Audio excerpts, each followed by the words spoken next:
Hi guys, చాలా సింపుల్‌గా straight forward పాయింట్‌కెళ్ళిపోదాం.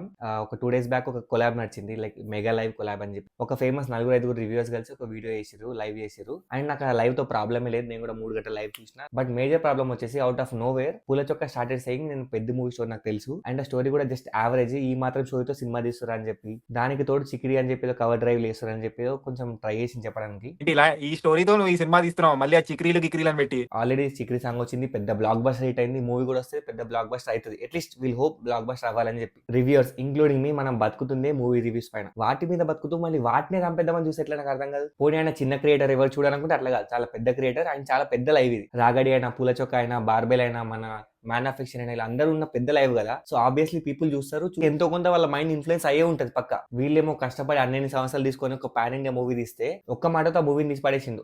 అదేం స్టోరీ అని చెప్పి. అండ్ నాకు ఫన్నీ అనిపించింది ఏమంటే పూల చొక్క ఒక మాట అన్నాడు, హోమ్ మౌన్ మూవీ నేను రివ్యూ ఎందుకు పెట్టలేదు అని చెప్పి. ఒకసారి క్లిప్ చూడండి. అందుకే యాక్చువల్లీ ఆ సినిమా రివ్యూ ఇవ్వలేదు నేను, ఎందుకంటే lot of people did not watch it. ఓటీటీలోకి వచ్చాక నేను చెప్పాను కదా ఆ సినిమా గురించి. It's a very emotional film. మీకు ఎవరికైనా క్లిప్ మీనింగ్ అర్థమైందా? ఈ మూవీ ఎవరు చూడట్లేదు కాబట్టి నేను రివ్యూ ఇవ్వాలి అంట. ఇది నువ్వు హోమ్ మౌన్ మూవీ బాగుంది అనుకుంటే నువ్వు రివ్యూ చేయాలి కదా. చూడట్లే అని చెప్పి రివ్యూ చేయకుండా ఉంటావు. ఇది ఎక్కడ లాజిక్ నాకు అర్థమైతలేదు. అండ్ ఈ పారడైస్ గ్లిమ్స్ లో కూడా తెలంగాణ భాష చాలా ప్రాపర్ గా చూపించారు. వాళ్ళు ఏదో చేయాలరా డిఫరెంట్ గా.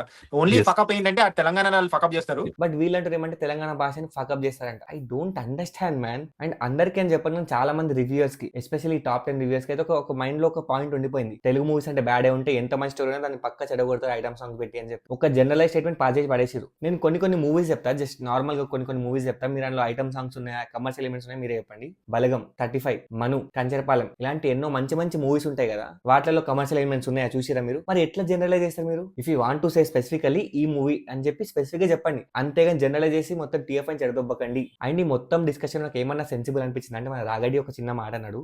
రాజ్ రాచకొండ అనే ఒక డైరెక్టర్ ఉన్నాడు, మన మల్లేశం కానీ, 8AM మెట్రో కానీ, రీసెంట్ వచ్చిన 23 మూవీ కానీ, ఈ మూవీస్ గురించి ఆయన స్పెషల్ మెన్షన్ చేసిండు. మల్లేశంలో ప్రాపర్ అంటే ప్రాపర్ తెలంగాణ ఉంటుంది. ఆయన హిందీ సినిమా కూడా తీసి 8AM మెట్రో, అది కూడా బ్యూటిఫుల్ ఉంటుంది, చూడండి. He's proper film maker. Unfortunately he's not getting the recognition, but watch his films guys. నేను సర్ప్రైజ్ అయినా, లైక్ ఇంత సెన్సిబుల్ గా మాట్లాడిన రాగడి అని చెప్పి.